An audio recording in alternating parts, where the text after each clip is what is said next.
चुनाव सर पर है। आप लोग सभी जानते हैं चुनाव सर पर है और आपके बीच में दलाल और मनुवादी लोग आएंगे आप लोगों को बरगलाने के लिए। तो साथियों उनको ललकारते हुए आपको क्या कहना है, क्या कहेंगे आप? जय भीम। जय भीम तो कहेंगे, साथ में कहेंगे कि ए बहना तेरे सम्मान में, ए बहना तेरे सम्मान में पलके बिछाकर छोड़ेंगे, ए बहना तेरे सम्मान में पलके बिछाकर छोड़ेंगे। 2017 में तुझे सीएम 2017 में सीएम और सुन नरेंद्र मोदी, सुन नरेंद्र मोदी 2019 में तुझे फिर से चाय बिछवाकर 2019 में बहन कुमारी मायावती जी को पीएम साथियों हमारे समाज के ऊपर उत्पीड़न करते हैं, उस उत्पीड़न का एक ही जवाब है बहन कुमारी मायावती जी, उसका एक ही जवाब है बहन कुमारी मायावती जी। जय भीम। नमस्कार अभी छोड़ दो, अभी सिर्फ जय भीम का डंका बजाओ। इससे साबित होगा कि हमारा वोट प्रति उपयोग करें और उसकी सहायता करें, उसको समझें कि बाबा साहब डॉक्टर अम्बेडकर ने किस परिस्थितियों में हमें वोट का अधिकार दिलाया। साथियों बताना चाहता हूं साक्षात बाबा साहब डॉक्टर अम्बेडकर ने कहा कि आपको वोट की सुरक्षा किस प्रकार से करनी है।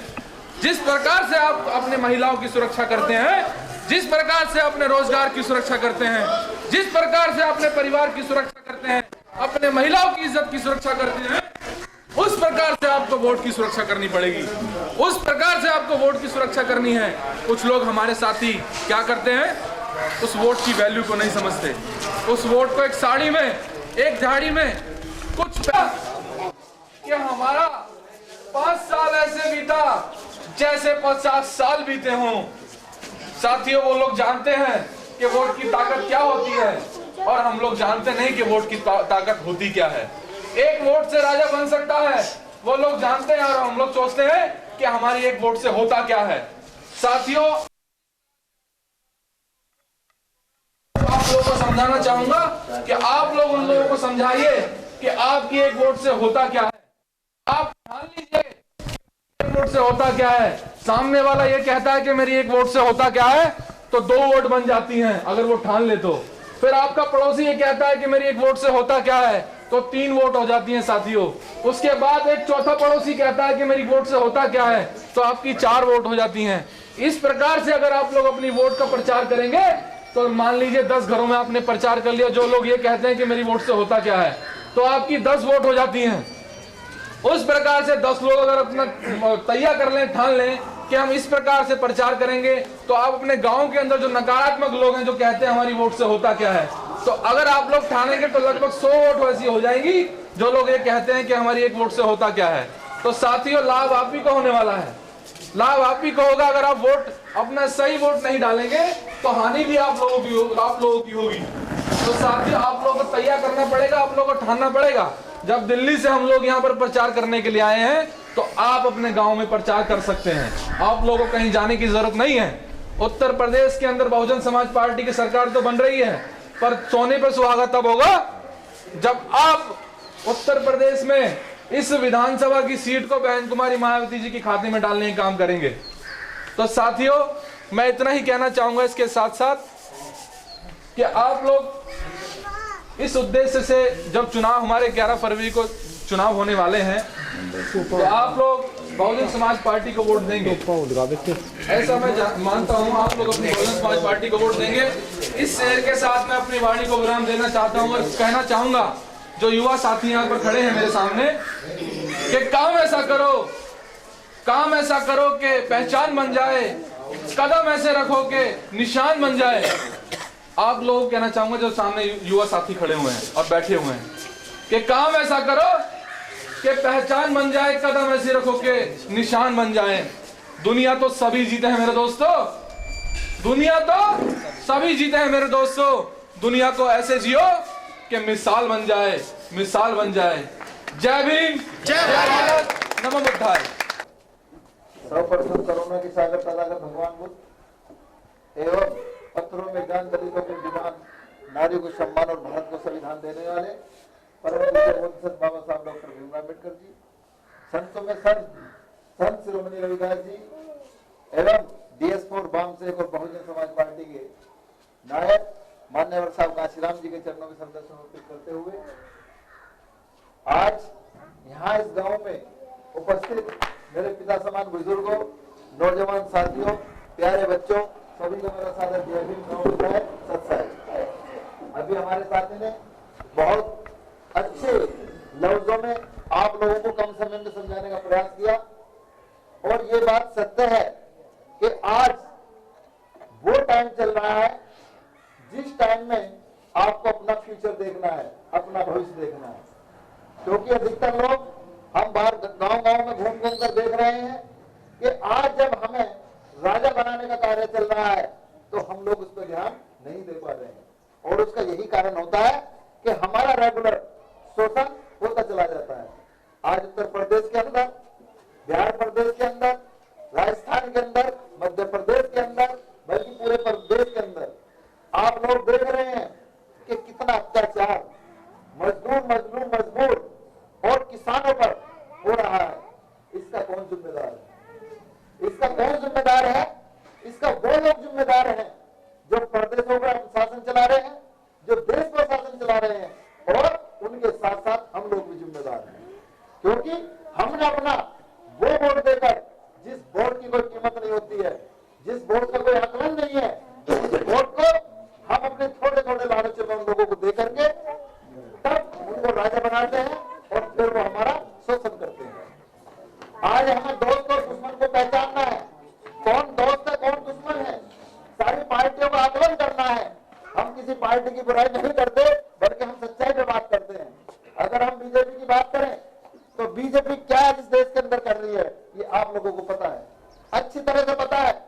आज यहाँ गरीब, मजदूर, मजलूम, किसान जिनके पास 1-2 लाख रुपए बैंकों से लोन लिया हुआ है और यदि उसने वो लोन नहीं चुकाया तो वो बेचारा श्रम के मारे, परेशानी के मारे, उत्पीड़न के मारे आत्महत्या करने का काम कर रहा है।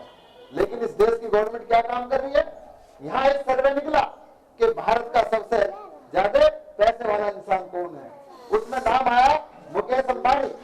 रिलायंस इंडस्ट्री का जो मालिक है मुकेश अंबानी, वो सबसे फर्स्ट नंबर पर पैसे वाला है। और जब नरेंद्र मोदी की सरकार बनती है तो 125 करोड़ रुपया उसका रिलायंस कंपनी का जो मालिक है मुकेश अंबानी, उसका 125 करोड़ रुपया माफ करने का काम करती है।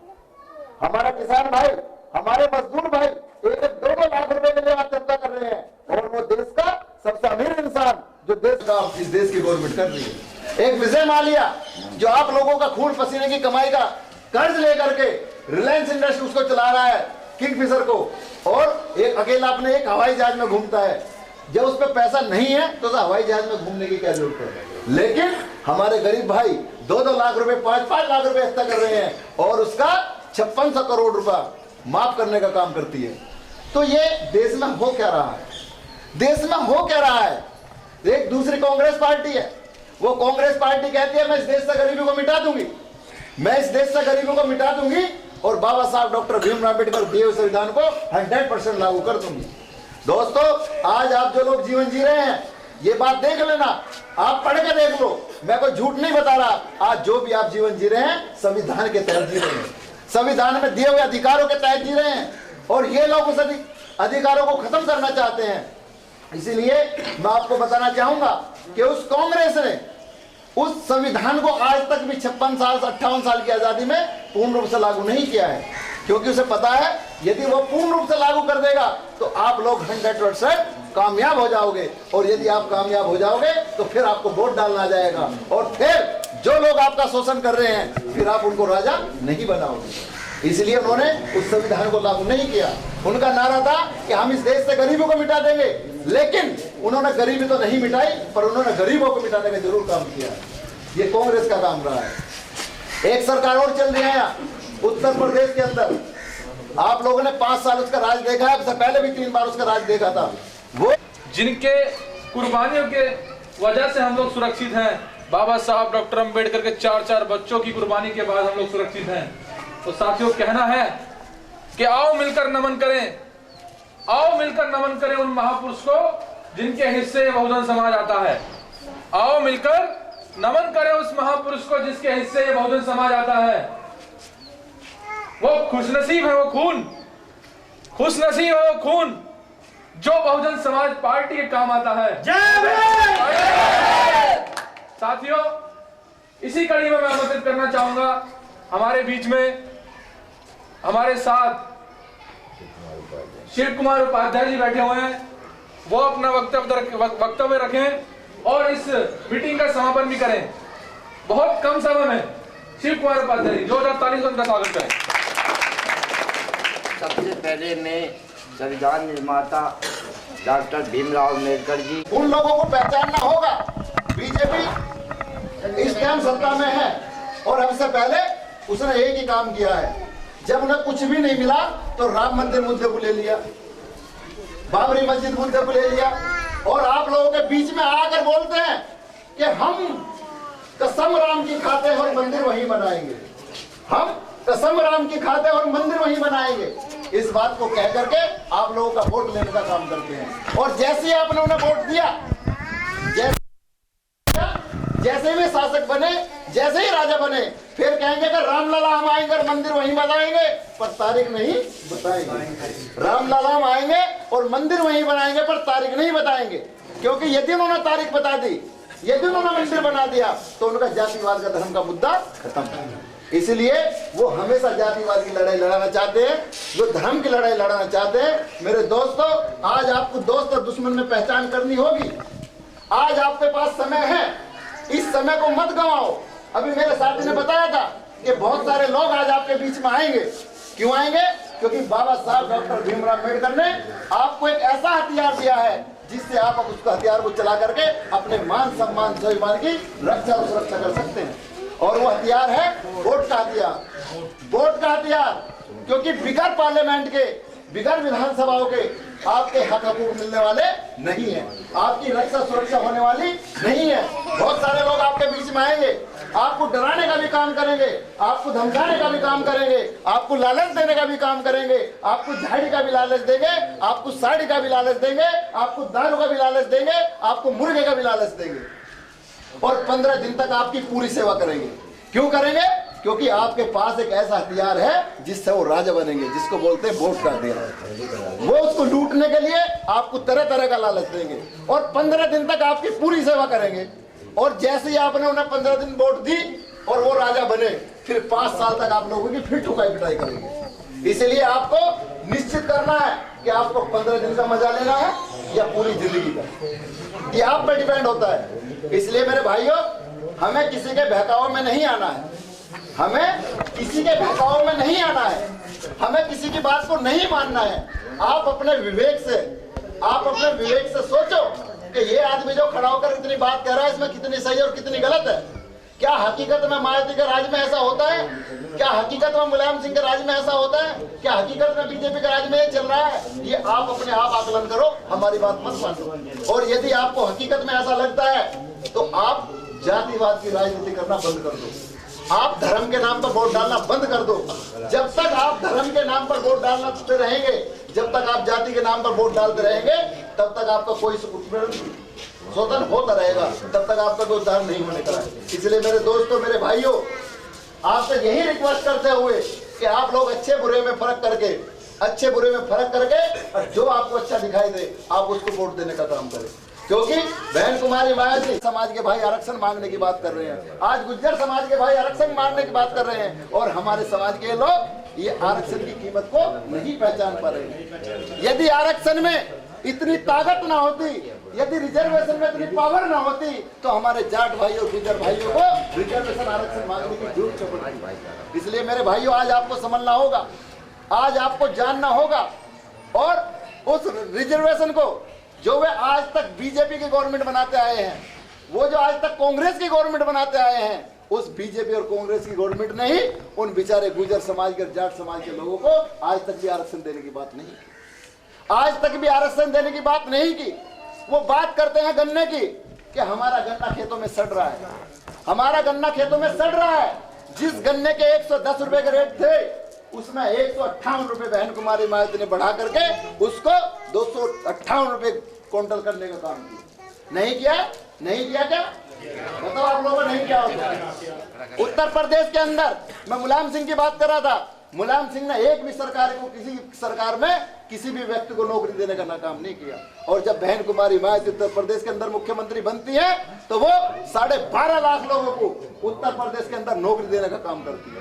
आज बहुत सारे जाट भाई भी कह रहे हैं कि अगर हमारे बच्चे मेहनत करते हैं, हमारे बच्चे भागदौड़ करते हैं, हमारे बच्चों की हाइट अच्छी होती है, लेकिन उनकी नौकरी नहीं लगती। धन्य हो बहन कुमारी मायावती जिन्होंने बिगर 1 रुपया दिए हमारे समाज के लोगों को पुलिस में नौकरी देने का काम किया है।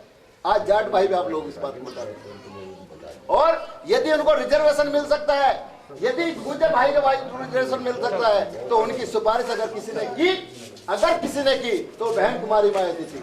उन्होंने सर्व समाज के लोगों के लिए लेटर लिख के दिया कि संविधान के तहत जिसमें बाबा साहब डॉक्टर भीमराव अम्बेडकर ने जिसको जो अधिकार दिया है उसको दिया जाना चाहिए। आज बहुजन समाज पार्टी को अपना एक कीमती वोट देकर के बहन कुमारी मायावती को 5 बार मुख्यमंत्री बना ले। इन्हीं शब्दों के साथ मैं अपनी बात को विराम देता हूं। आप लोगों से इजाजत लेते हुए जय भीम, नमो बुद्धाय, खुदा हाफिज, सबका को मत देकर बहन मायावती को उत्तर प्रदेश का मुख्यमंत्री बनाए। जय भीम, जय भारत, खुदा हाफिज। और इसी के